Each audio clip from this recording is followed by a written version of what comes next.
Hi, I'm Gavin. And I'm Blake. Welcome back to Bow Ties and Ballistics.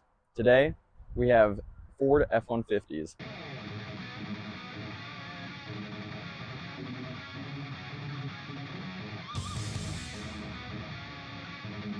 Well, everyone, if you can believe it, I bought a Ford.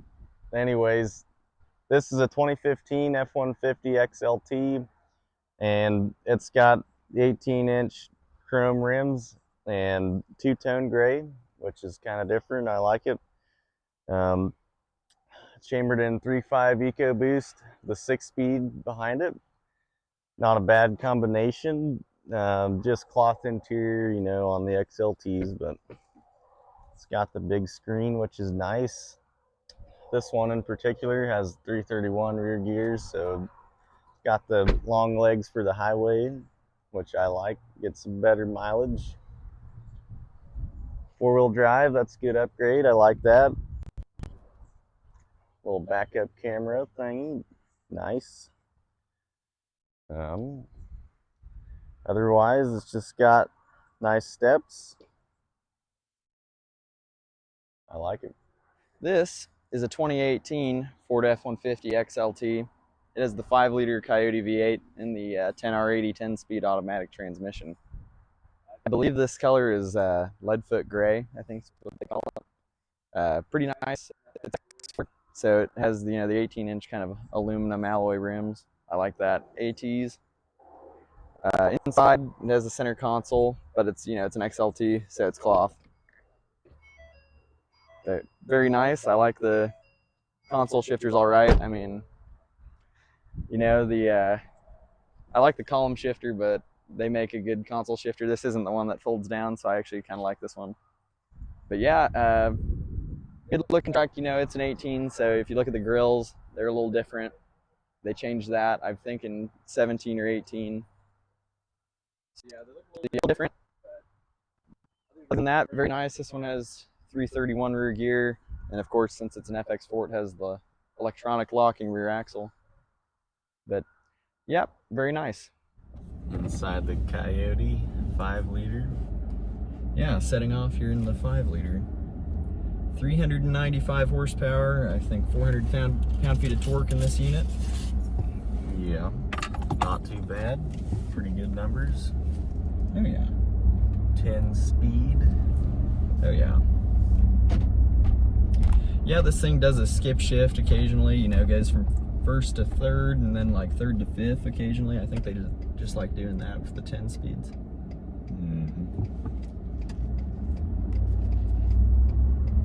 Of course, in normal mode, we have sport mode, eco mode, whatever we want, but why would we use that? Yeah. How do you like the 331s in this 5.0? They're fine. I'd probably prefer to have the 355s if I had, a say in it, but this isn't my truck, and it's also, I didn't order it either, so. Right. It's kind of just. For what it is, it's not bad.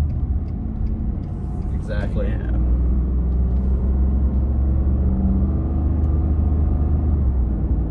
Yeah, there it shifted from third to fifth. Yeah. What kind of mileage does this thing get on the highway? Going like 150 miles on a trip. One time it said 22. Well, that's pretty good. So that is pretty good out of the 5-liter. Yeah. So yeah, I mean, V8, it sounds good. One thing I like about the Fords are, very quiet, in the cab. And this thing cruises at a really low RPM. What is that? 1500? Like just over, like 1550 at 70. That's pretty good. So, yeah, pretty good cruising RPM. That's probably why it gets decent gas mileage, obviously. Yeah. If this one has 160,000 miles, so pretty high miles for, the year being an 18, but I think if you're going to have a high miles, F-150, I'd have the V8. Yeah, makes sense. Yeah, it drives pretty well. There's not minimal, wind noise, very little play in the steering wheel. Right. I mean, the 10-speed shifts good even at this many miles. And the 5-liter seems like it runs good.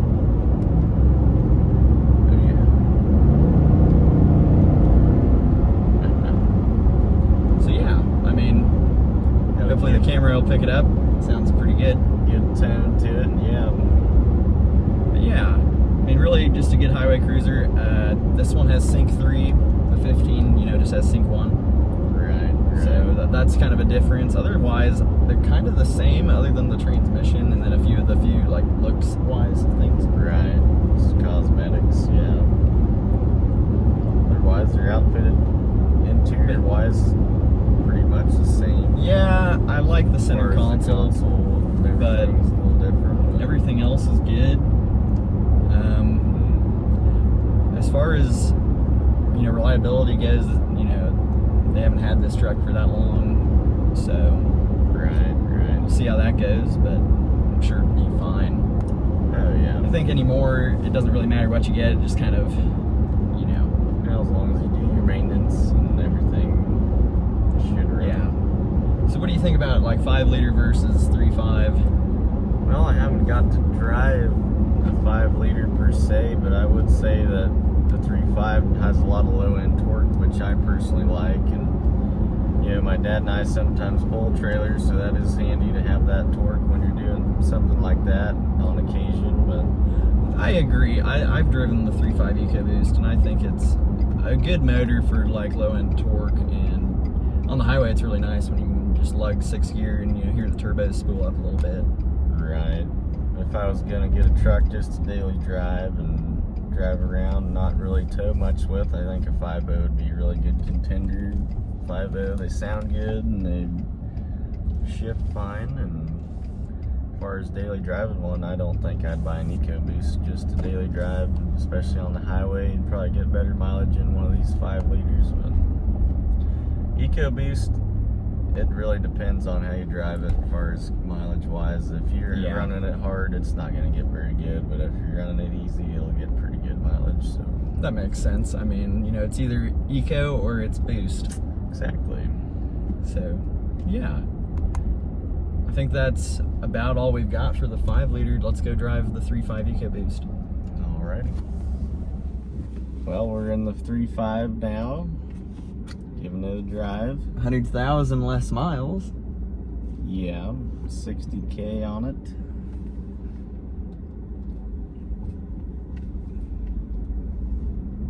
Yeah, turbos. 365 horsepower and 420 pound-feet of torque. Yeah. A little less horsepower than the 5.0, but it makes up for it in torque. Yeah. I don't know if wide open, I don't know if it'll rip as hard as the 5-liter, but I don't think that's its fault. Right. It's working with 4 less gears and got 40 less horsepower. Not quite. Right. But I think the main thing with these motors, they are turbocharged, which reliability could be a little less than a naturally aspirated V8, but maintenance is key on these things to me. My dad has one with almost 170K, and it's got a lot of towing miles, so if you do the maintenance, it should be fine. Well, they say with these first-gen motors, you don't have the cam phasers go out as much, but kind of the rest of the motor has more issues. But they say that the 18 and newer, or when they changed it, right, that you have more cam phaser issues, but less other motor issues. Right. Which I wasn't worried about this thing when I bought this, because Dad's ran for so long. It's a 2012, so it's a little older. But that's what really made me trust buying this thing for what I'm going to do with it. Yeah, I really do like how quiet these are. And as far as, the interior goes, I don't know, the screens are alright. They're nice, for what they are, but comparatively, sometimes they have hiccups, and they're alright. The audio, for some reason in the 18, seems a little more right. premium. Maybe, I think that might just be a Sync 3 thing. Maybe that just, maybe it just puts out a little more. Boosted the power out of those, maybe, yeah. But, otherwise, it's pretty much the same truck other than the console. Right. And the motor, of course, with the transmission. Yeah. If this thing had a 10-speed, of course, if you got a 10-speed Ecoboost, it would have, I think it would boost the power horsepower to like 375 or 385. Sounds right, yeah. So, I mean, obviously it would feel probably better, but like maybe the 6-speed's gonna be more reliable. I know they have more issues with the 10-speed. Right, right. Which is unfortunate, but yeah, it just seems how, like, you know, how it goes. I mean, right. I will say one thing, I do definitely like the aluminum bodies better than the steels as far as the way the doors shut and everything feels a little bit more solid, more yeah, going together. from a 14 F-150 to a 15 F-150 is a huge jump. There really is no comparison, because like you can put this next to like a 14 to 19 Silverado and feel good about the comparison, you know, feel like they're fairly evenly stacked, other than, you know, people who haven't washed their Chevys and they're rusting out. Right. Yeah. But I mean, but yeah, no, if you put like I guess that'd be for, at least if you're talking about 5-liter and then 3.5 Ecoboost, like 11 to 14, those trucks just aren't as nice. Yeah. And I think if you're buying a used one, I would rather have the aluminum body of the newer truck. Right. Even if it had more miles, if you're looking at the same price, even if it had more miles, I'd rather replace something mechanical. Well, if you're planning on driving it, you might as well drive one that you like, and if you do put something into it, then at least it'll be a good truck for you. You know what I mean? Like, even if you had to put money into it, at least you would know you weren't going to put any money into, you know, fixing the rust, or, you know, you didn't think that it was going to, you know, look like crap. Yeah. I mean, the cab corners on the 11 to 14s are kind of... Well, I think it's a drainage, where water drains. And it's weird because some of those will leak through the headliner. Yeah, these I'm not sure why they don't do that. so far. Although I will tell you this, I would not get the sunroof on this truck. Luckily, this one doesn't have it. Yeah. Because the sunroofs on the Fords are just junk. Yeah, they don't seem to be honest, and be as reliable as other brands, but yeah. and I mean, goes across the board for it's just Ford, from personal like. experience. I had an 08 Ford Edge. It had the panoramic sunroof. It broke. You know, couldn't open it, couldn't close it. Well, I mean, it would open, but. And then one of our friends has a 17. He has a 17 F-250, and it doesn't work either. And actually, I don't even think his sunshade works. Not anymore, I don't So, yeah, it has like 160 or 70,000, but it hasn't worked for quite a while. So, yeah. I mean, that's kind of just...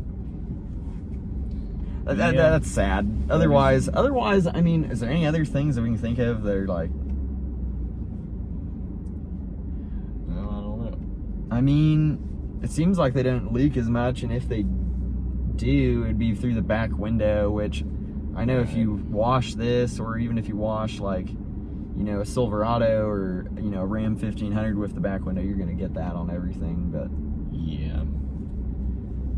yeah, I mean, as far as, you know, 15 to getting the difference between like a 15 and 18,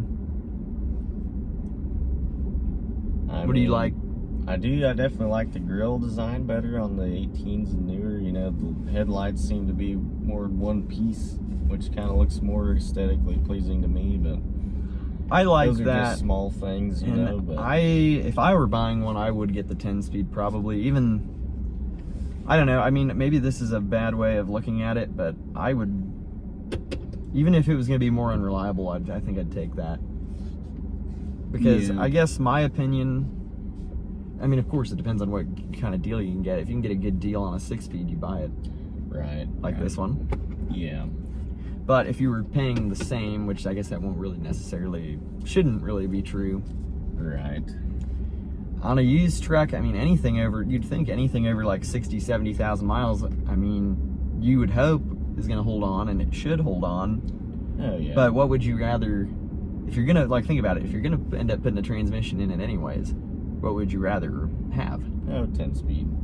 So that's kind of my way of looking at things anymore. Just to say you got it, you know, it drives. Oh, not even, you don't even have to say you got it. You just, you know, put it at half throttle and it just keeps shifting. And I really do, I'm a big fan of the 10-speed automatic. Yeah. you know, not to be totally biased though, but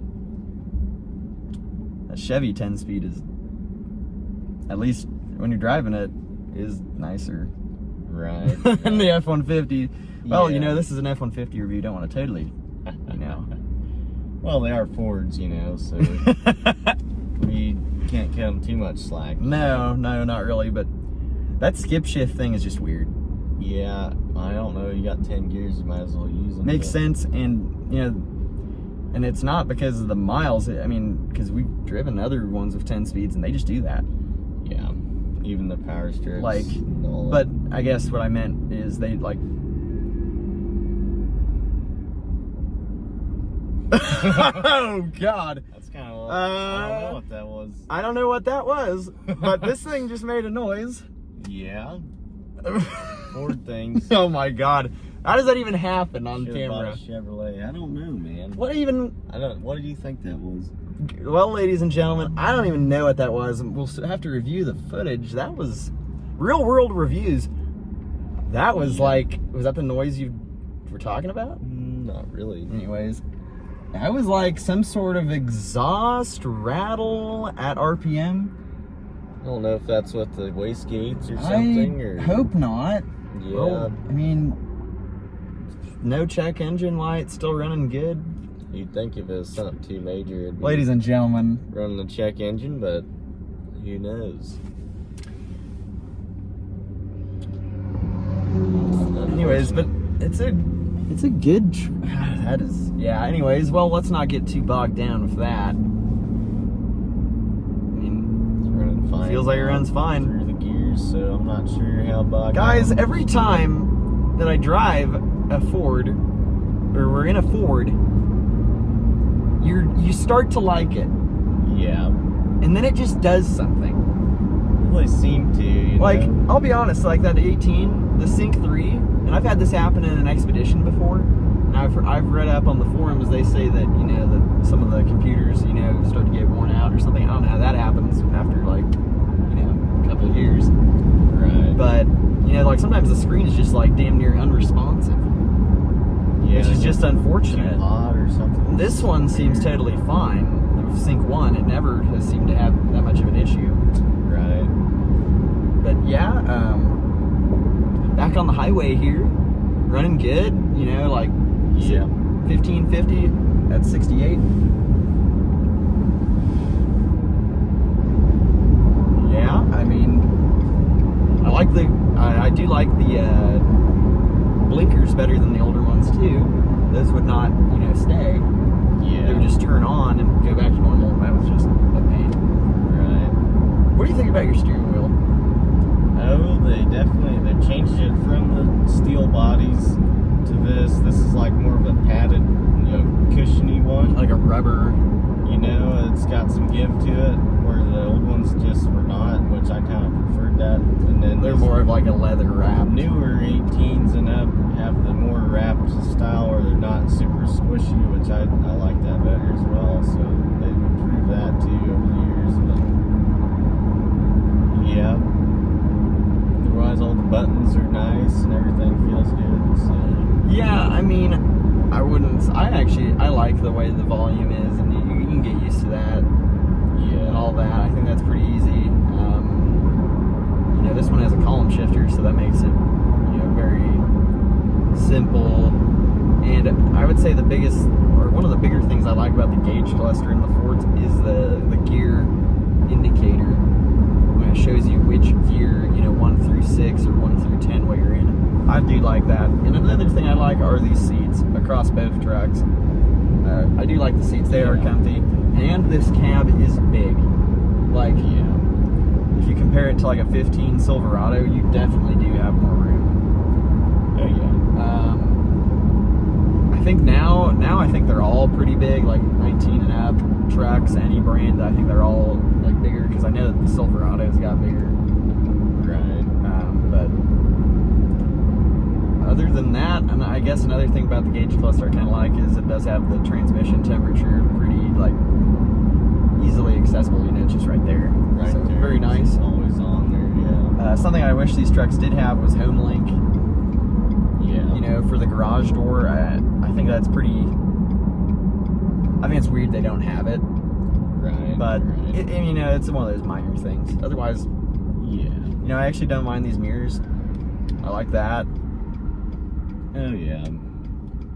I mean, another thing I like is the bed lights. You know, that you can turn on and off. Yeah, there's a little switch in the bed there. Yeah, those are pretty handy. And I do like this motor when it is, you know, sounding correct. Yeah. I do like it when it boosts up, and it does give a good sensation of torque, which I do like more than probably the 5-liter. Like, as far as you don't have to wrap it up. 5 liters, like, you know, it'd be fine. I would, honestly, with both of them, though, I still think I'd get a 355. Maybe, actually, yeah. Yeah, I would get a 355. I think 331 is too long. Yeah. Maybe just a little. In this thing, I think it's fine, but when it shifts to third, you know, it goes to do the torque converter lockup, and I just think that's just a little weird. It's a little weird, but if it's something that it's designed to do, then maybe we're not so bothered by that. Right. But yeah, I mean, you know, my truck being a 342, I like that kind of ratio. I think that's about right. But this is nice for on like the interstate or the highway. Right. Yeah. But yeah. Anything else you want to say about the F-150? Oh, it's just a Ford. Now that is a fact. We can confirm that. But Yep. An interesting thing is I think deals can be had on these right now. Yeah, I got a good deal on this. I was looking for both brands, you know. It seemed whatever like I could find, for the condition of the truck, this was going to be especially a better deal. the miles wise, this is the lowest miled one I found. And I think that you did right by that. But yeah, deals can be had. I think these are dropping in price. I think it's because, you know, and hopefully that just carries across everything, all used vehicles. It's insane right now. You can't. Right. Yeah. You just can't buy anything. It's just like tough. especially if you're looking at like a diesel, then you're really just out of luck. Yeah. You know, on these half tons, you're kind of find one that's not been beat up and still asking damn near new price for them and all that. But yeah, I agree. I just think that now if you're gonna get an F-150, you have to get a 15 and newer. Yeah. As far as used advice, well, if you're gonna keep and one for motor wise, yeah, I would not get a 2.7. No, I've heard people like them, but I can't imagine having a 2.7 and then knowing that the 3.5 is out there. Right, and there's has good that much more deals on power. the 3.5s and 5 liters as well. You know, it's not like you can't find. I would choose between the bigger motors, the 3.5 or the 5 liter. Yeah, that's exactly what I would do. 6-speed versus 10-speed. If the deals are there on the 6-speed, get it. But if you can get a 10-speed, you know, your power is just going to be that much better for both motors. I mean, you know, I think the 5 liter went from like 365 horsepower to 395. So I mean, right, it's a big jump. Oh yeah. The 5 liter has a composite oil pan. Yeah, I didn't really know that till we got What our hands a on joke. that 18. But yeah, that and the transmission pan are both composite. So an interesting decision there. Yeah. This thing's, you know, metal. That's aluminum. Yeah. It's kind of interesting that the 5 liter holds, you know, fun fact, 8.8 quarts of oil. I think it's almost, so I mean, when you change it, you're probably going to put 9 in. Right. And then this thing holds 6. Holds 6 like my old 5 tree. Which is great. Yeah. I mean, that honestly, that's nice because it makes oil changes cheaper. Yeah. And if you're like us, you're going to do it at the same interval no matter what. I mean, even if it takes more oil, right, you're still going to change it at like 4,500, 5,000. So, oh yeah. Well, any closing thoughts on the 3.5 EcoBoost? They're nice trucks. Hopefully this one doesn't have any issues, but so far it's been fine. So we may have to investigate some noises on both of them. Yeah, we're not going to get too bogged, but try not to. Yeah. Well, guys, thanks for watching our review on the 5 liter and 3.5 EcoBoost F-150s. Please like and subscribe. We may need monetized soon. See you on the next one. See ya.